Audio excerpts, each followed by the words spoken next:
রক্তের কোনো সম্পর্ক নেই, তবুও অজানা এক মানুষের মৃত্যুর খবর শুনে হৃদয়টা এমনভাবে ভেঙে পড়েছে।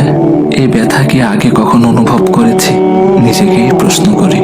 সব সম্পর্ক রক্তে বাঁধা থাকে না। কিছু মানুষ না জেনেই না চিনেই হৃদয়ের সবচেয়ে নরম জায়গায় স্পর্শ করে যায়, আর চলে গেলে রেখে যায় নামহীন এক দীর্ঘ কষ্ট। কেন জানি মনে হচ্ছে এই শোকটা শুধু তার চলে যাওয়ার নয়, এ যেন মানবতার এক নীরব অংশের বিদায়। চেনা ছিল না, কথা হয়নি কখনো, তবু তার অনুপস্থিতি হৃদয়ে গভীর শূন্যতা রেখে গেছে। একটা জিনিস খেয়াল করেছেন?